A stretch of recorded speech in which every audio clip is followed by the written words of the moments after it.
नमस्कार, आप सभी का हमारे चैनल जय गुरुदेव उत्तराखंड पर एक बार फिर से बहुत बहुत स्वागत है। आशा करते हैं कि आप सभी स्वस्थ होंगे। तो आइए लेकर चलते हैं आपको आज के क्रमांक की ओर। जैसे कि आज के क्रमांक का शीर्षक आपने अवश्य पढ़ ही लिया होगा, तो आज का ये क्रमांक बड़ा ही अद्भुत, बहुत ही अद्भुत जानकारी इस क्रमांक के द्वारा आपको मिलने वाली है।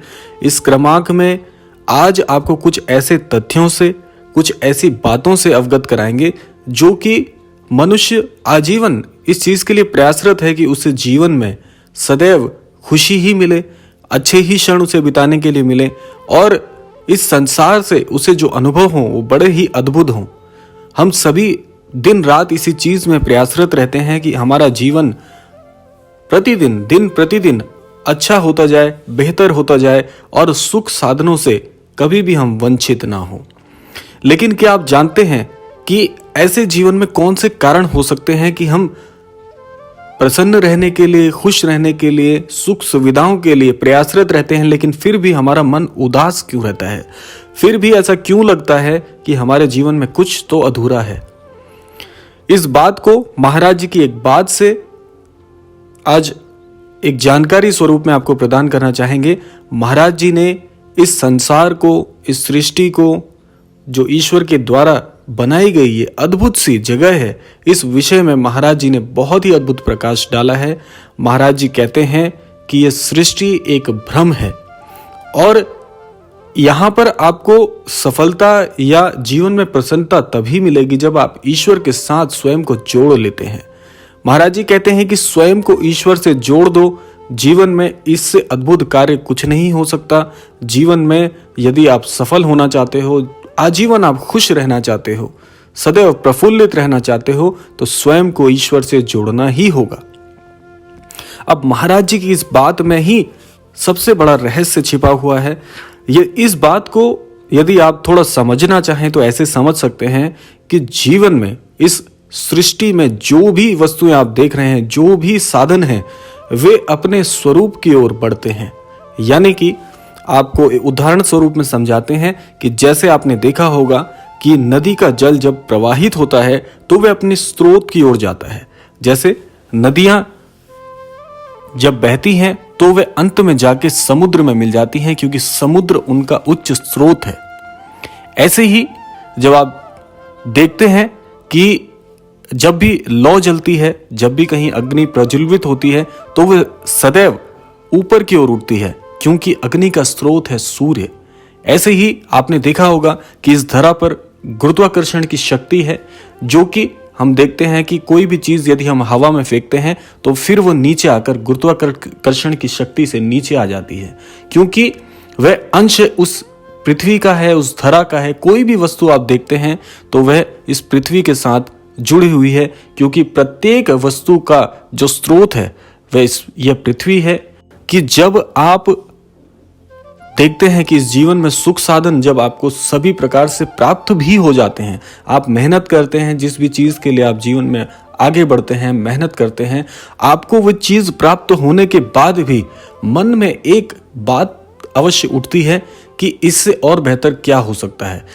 मान लीजिए कि आपके जीवन का कोई लक्ष्य है, यदि आपको जीवन का वह लक्ष्य प्राप्त हो जाता है, उसके बाद आप कुछ समय के लिए प्रसन्न रह सकते हैं, स्वयं को यह भ्रम दिला सकते हैं कि जो तुम चाहते थे वो तुम्हें प्राप्त हो गया, लेकिन इसके बाद और क्या।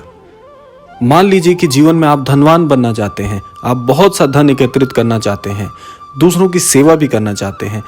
यदि आपको यह सब कुछ मिल जाएगा, उसके पश्चात आप क्या करेंगे? कुछ समय आप स्वयं को प्रसन्न रख सकते हैं, लेकिन उसके पश्चात क्या? मन में इस प्रकार के प्रश्न कई बार, यदि आप गूढ़ता से बात को सोचते हैं तो यह प्रश्न अंत में अवश्य आएगा कि जो आप चाहते थे वह आपको मिल गया, उसके बाद कुछ समय आप प्रसन्न रह सकते हैं, लेकिन उसके बाद में वह प्रसन्नता धीरे धीरे क्षीण हो जाती है और मन में स्वयं एक प्रश्न चिन्ह उत्पन्न हो जाता है कि अब जीवन में और क्या। अब देखिए, समझने वाली बात यह है कि यह जो भौतिक शरीर हमें ईश्वर ने दिया है एक प्रकार का आवरण ही तो है, लेकिन जो इसके अंदर बहुत ही एक दिव्य आत्मा रहती है, जो आपका मैं कहलाता है, वह ईश्वर का एक अंश है और आपकी जो आत्मा है वह सदैव ईश्वर को पाने के लिए ललायित रहती है।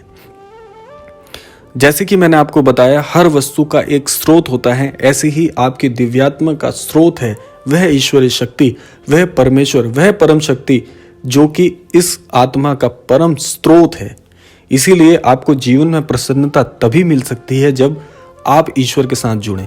आप पाएंगे कि जब आप ईश्वर के साथ जुड़ने का प्रयास करते हैं, धीरे धीरे आध्यात्म से अपनी जो यात्रा है उसको प्रारंभ करते हैं, और जब आपको परम ज्ञान जीवन में प्राप्त हो जाता है तो आपकी आत्मा उस परमात्मा से मिलने के लिए बहुत लालायित हो जाती है। और यह जो क्षण होता है, यही सही मायने में प्रसन्नता का एक बहुत बड़ा संकेत होता है। सही मायने में प्रसन्नता आपको तभी मिलती है जब ये आत्मा सदैव परमात्मा के विषय में सोचे, ईश्वरीय शक्तियां इससे जुड़नी प्रारंभ हो जाती हैं, तो आपको लगेगा कि जिन भौतिक संसाधनों को, जिस भौतिक संसार को आज तक आप अपना समझ रहे थे, यही तो भ्रम है। और यह जिस दिन आपको इस बात का आभास हो जाएगा कि नहीं, जिन सुख साधनों के लिए आप ये प्रसन्नता और खुशियां ढूंढ रहे थे, ये तो क्षणिक है, क्षणभंगुर है, एक ना एक दिन ये सब कुछ छूट जाना है।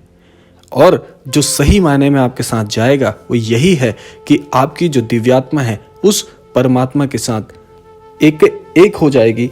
और यही सबसे बड़ा एक जीवन का सबसे बड़ा सत्य यही तो है।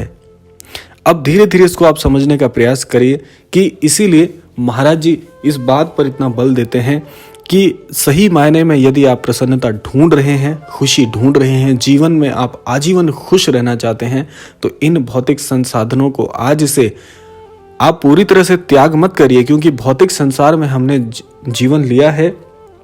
ईश्वर ने यदि हमें यहाँ भेजा है तो हमें भौतिक संसाधनों के साथ जुड़ के तो रहना चाहिए, लेकिन यह भी अंतर मन में आपको ज्ञात होना चाहिए कि ये सिर्फ एक छलावा है, क्षणभंगुरता है, जो एक ना एक दिन यहाँ से आपको अलग कर देगी।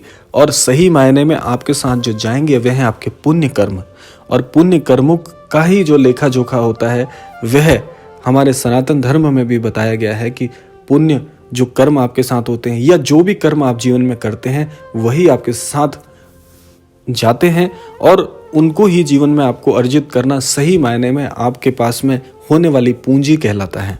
तो इसीलिए महाराज जी इसी बात पर बल देते हैं कि आध्यात्म से जुड़िए, और साथ साथ में आप यह भी प्रयास करिए कि आप अपने जीवन में जिन भी लोगों को जानते हैं, जिन भी लोगों के साथ आप जुड़े हुए हैं, उनमें भी सहायतार्थ होकर कार्य करिए और सबको एक समान दृष्टि से देखिए। ज़रूरतमंदों की सहायता करने से आपके जीवन में आपको एक सकारात्मक ऊर्जा प्राप्त होती है, जो कि इस जीवन का सबसे बड़ा ध्येय होना चाहिए। जीवन में जितने ज़्यादा सत्कर्म आप करेंगे, जितनी ज़्यादा लोगों की सहायता करेंगे अपने सामर्थ्य अनुसार, वह सब आपके जीवन में एक सकारात्मकता को जोड़ती है और ईश्वरीय शक्तियाँ आपको अपनी ओर आकर्षित करती हैं। क्योंकि आप जितने ज़्यादा जीवन में सत्कर्म करेंगे, सत्कर्म का सीधा सीधा आशय है कि आप आध्यात्मिक प्रवृत्ति के व्यक्ति हैं, और यह आध्यात्म आपको पुकारता है, और आप धार्मिक कार्यों में जब अपनी उपस्थितियां दर्ज कराते हैं तो ये धार्मिक कार्य सदैव आपको अपनी ओर लेकर जाते हैं, और सदैव आप यह पाते हैं कि आपके जीवन में जो ऊर्जाएं और जो ईश्वरीय शक्ति प्रवेश कर रही है, ये सब कुछ आपके लिए ही है, और ये जीवन में सदैव आपका साथ निभाती है। यही सही मायने में एक अच्छा व्यक्ति होने की निशानी है।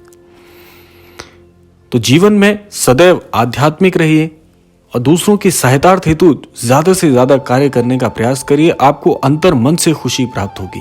देखिए, खुशी ढूंढने के कई मार्ग हो सकते हैं। भौतिक संसाधन हमें कुछ सीमित समय तक के लिए तो खुशी दे ही सकते हैं, जैसे मैंने आपको बताया, लेकिन उसके बाद में आपका अंतर मन आपसे प्रश्न अवश्य करता है कि अब जीवन में और क्या।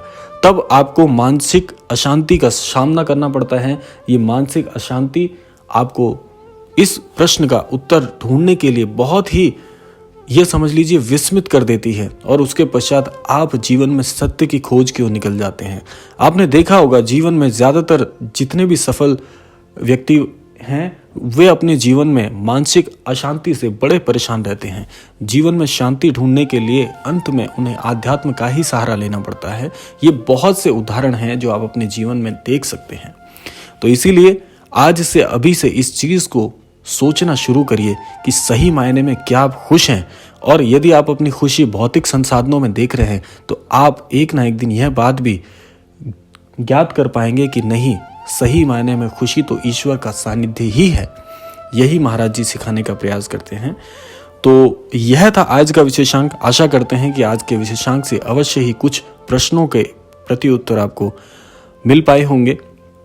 और अब समय आता है प्रार्थना का। आज के इस विशेषांक से महाराज जी से मैं यही प्रार्थना करना चाहूँगा कि हमारे सभी अन्य दर्शकों को अपना आशीर्वाद महाराज जी इसी प्रकार से प्रदान करते रहें, सभी को सद्बुद्धि सन्मति प्रदान करें और सबको आध्यात्म की ओर अग्रसर करें। इसी कामना के साथ विदा लेते हैं। मिलते हैं अगले क्रमांक में। तब तक के लिए जय श्री राम, जय गुरुदेव, जय उत्तराखंड।